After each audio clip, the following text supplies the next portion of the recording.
Olá pessoal, tudo bem com vocês? Pessoal, várias vezes já me perguntaram qual eletrodo revestido para soldar o aço SAE 1045.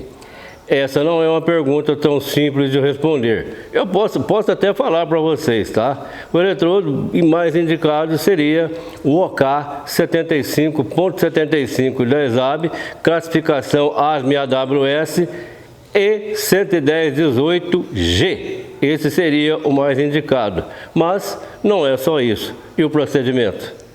Eu vou mostrar em detalhes para vocês. Vamos ver? Pessoal, como exemplo, vamos considerar uma peça com espessura de 50 mm, material SAE 1045, processo de soldagem SMAW, small, eletrodo revestido. A dureza máxima desse material é 22H brilho. Material médio carbono conforme ASM. ASM é American Society of Materials. Essa norma ASM, American Society of Materials, tudo que é relacionado à metalurgia dos materiais, os materiais base, você encontra aqui nessa norma, ASM.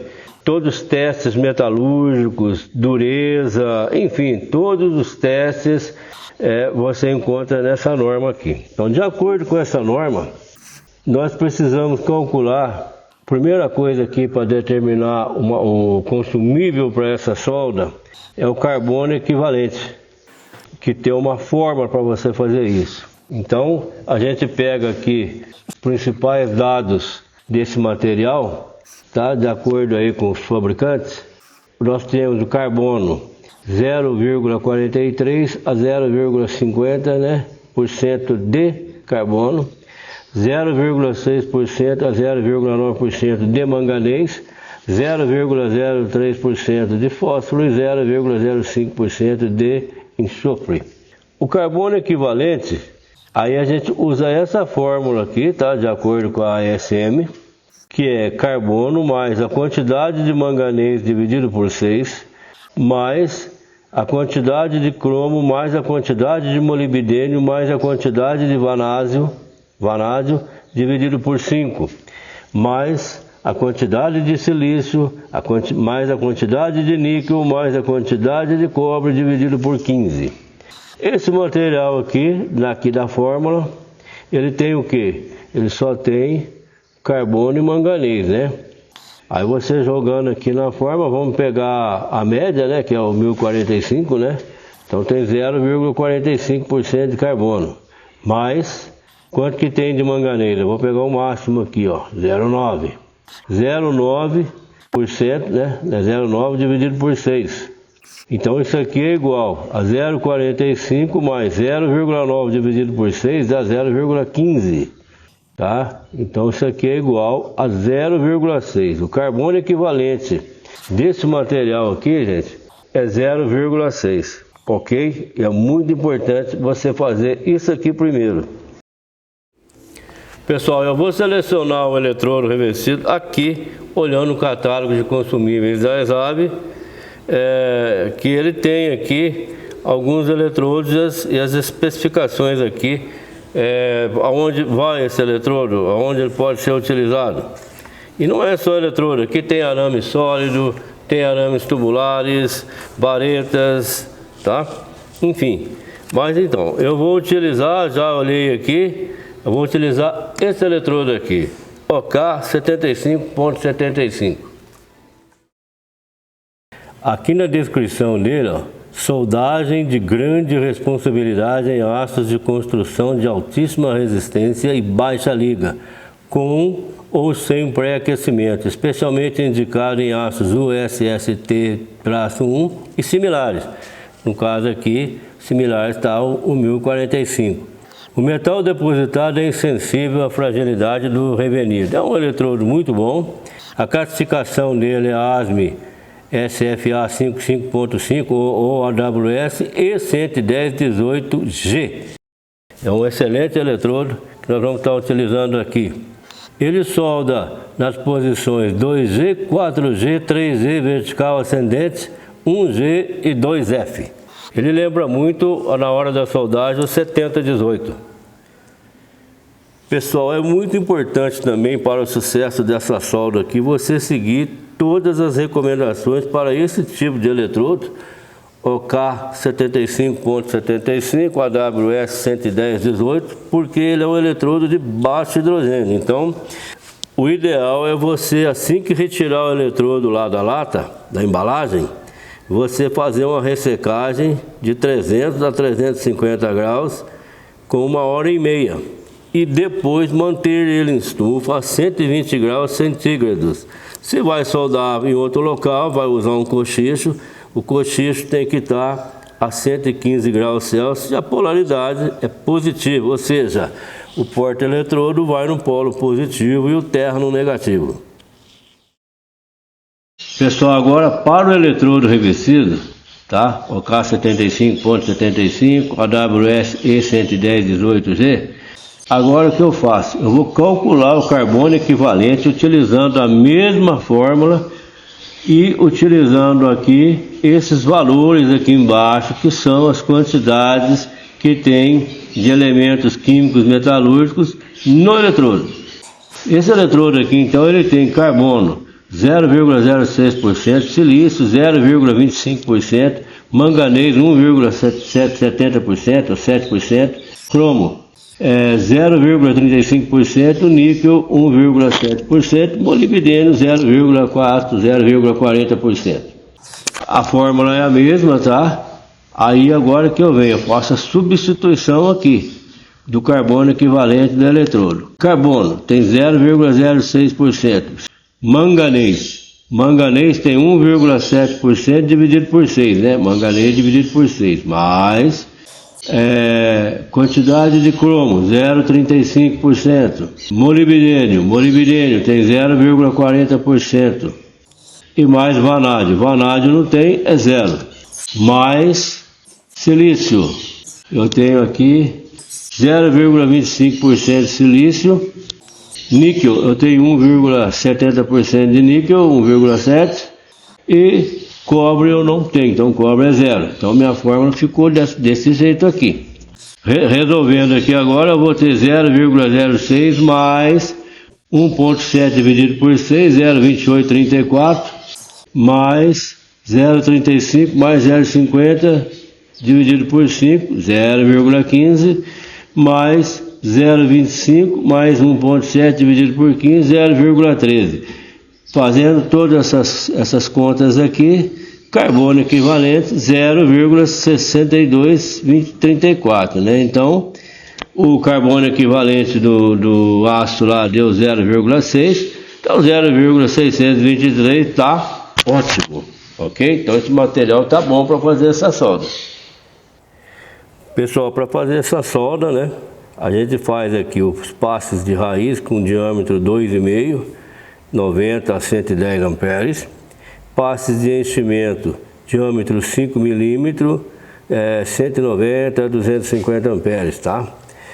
Agora, no passe de acabamento, talvez seria melhor voltar aqui no 2,5 e fazer os passes de acabamento com 2,5 para ficar um acabamento bem bonito, né? Pessoal, agora olha só, essas peças grossas, nesses tipos de materiais aqui, você tem que fazer um pré-aquecimento, tá? Esse pré-aquecimento, para que isso? Ele é extremamente necessário, né, para diminuir a taxa de resfriamento depois, tá? Favorecer a diluição de fusão do hidrogênio e também reduzir, né, altos níveis de dureza nas ETAs. ETA é a zona termicamente afetada, seria ali as laterais dos cordões de solda, tá bom? Senão vai ficar muito frágil ali, muito dura, muito frágil.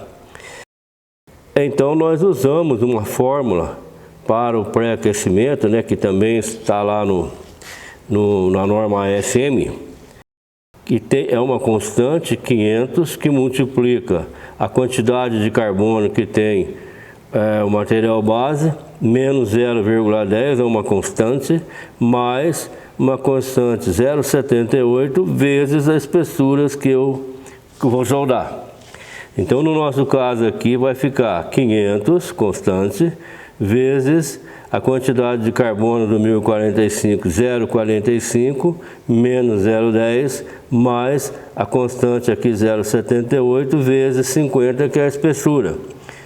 Então, aqui ficaria 500 vezes 0,35, né? 0,45 menos 0,10, 0,35.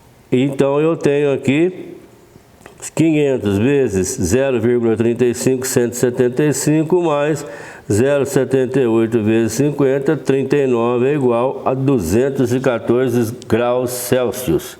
Essa é a temperatura de pré-aquecimento. Como exemplo aqui, suponhamos que fosse 32 milímetros. Então aqui ficaria igual 500 vezes 0,35, 175.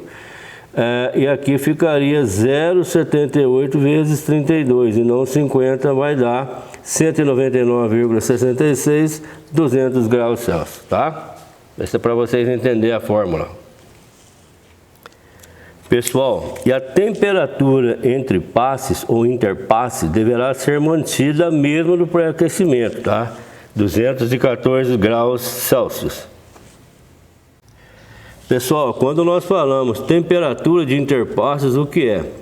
Você pré-aqueceu a 214 graus Celsius. Agora você começa a soldar e vai controlando a temperatura para manter ela aqui, ó.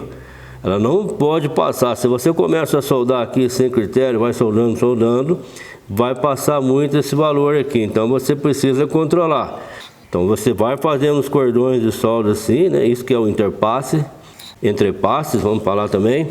E aí você vai fazendo os cordões, mas vai controlando. Se de repente subiu muito, tá lá 300, deixa aqui voltar para os 214 graus Celsius, ok?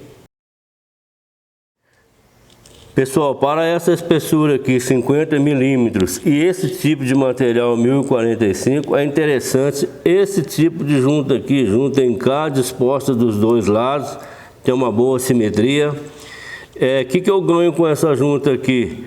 Eu vou ter menos quantidade de metal de adição depositado, cordões depositados, isso vai ser muito bom nesse caso aqui, tá? E também vai ter uma distorção menor do que se fosse um bisés dos dois lados aqui, né, chanfre X. Então essa junta aqui é a mais ideal para essa situação. Pessoal, outro procedimento extremamente importante para um excelente resultado dessa solda é o pós-aquecimento.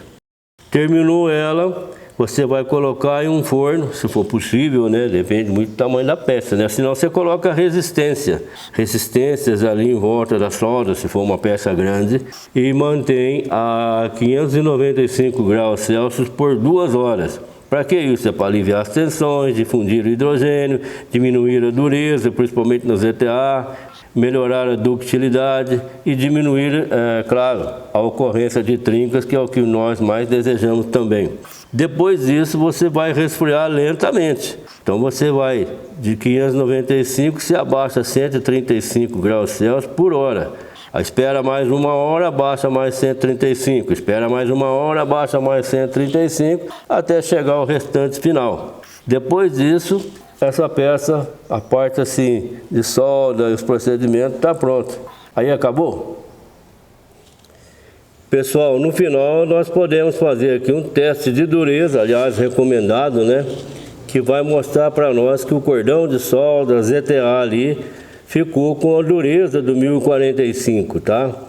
Aí pode ser utilizado durômetros portáteis, e aí utiliza-se uma barra padrão que seja próximo do material 1045, e você vai usar aqui a norma STM-E10 ou a norma E110 para fazer, para você entender o procedimento de como fazer esse teste aqui. E aí fechou, tá ok?